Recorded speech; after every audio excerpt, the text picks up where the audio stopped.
В рядах бессмертного полка родственники тех, кто сложил головы в боях под Москвой и под Ржевом, тех, кто брал Берлин и освобождал Киев, тех, кто детьми собирали снаряды для фронта на заводах, и тех, кто умирал в концлагерях.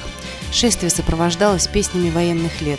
Люди подпевали, запускали в небо воздушные шары и рассказывали истории своих семей. Моего отца зовут Денислав Низамеддинович, воевал и на этом фронте, и с Японией. Вот после многочисленных ран он уже в мирное время скончался. Я его, конечно, мало помню, но не так, как хотелось бы. Я был последний ребенок в семье. Вот так получилось.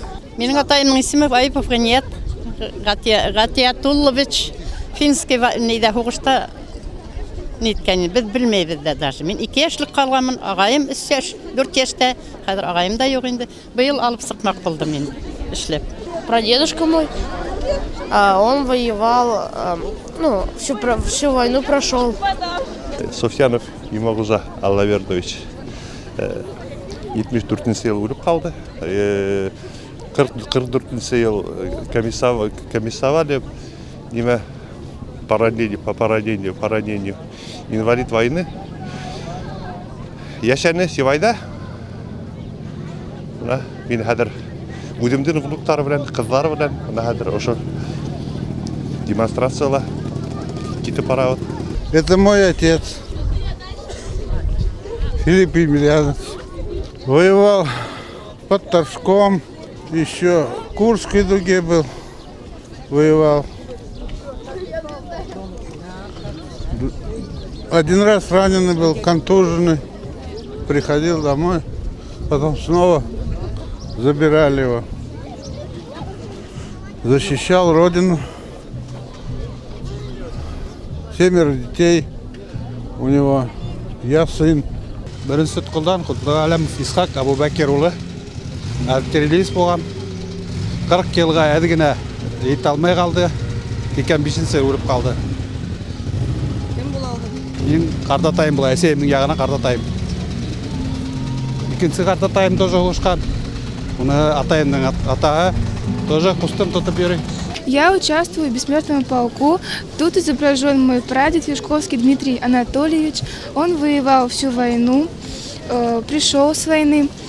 У нас от него идут 2 сына и 3 дочери. Мой, получается, дедушка является сыном моего прадедушки. От него остались награды и фотографии, которые мы храним дома. Мы гордимся тем, что сегодня такой замечательный праздник, 9 мая, ведь это не просто праздник, это память о подвиге наших героев. Мы должны помнить это и не забывать. Папа прошел всю войну, он воевал под командованием Рокоссовского, освобождал Будапешт, озеро Балатон.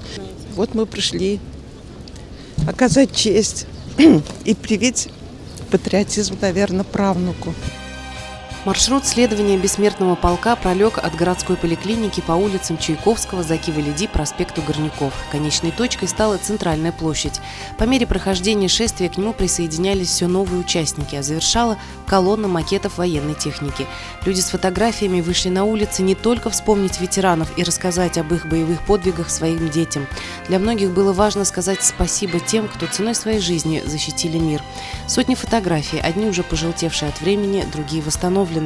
На табличках короткая биография или просто имена.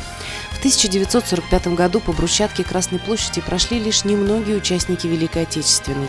Сегодня, благодаря потомкам, солдаты-победители снова в строю. Всего за 3 года бессмертный полк превратился в целую армию, в которой действительно никто не забыт.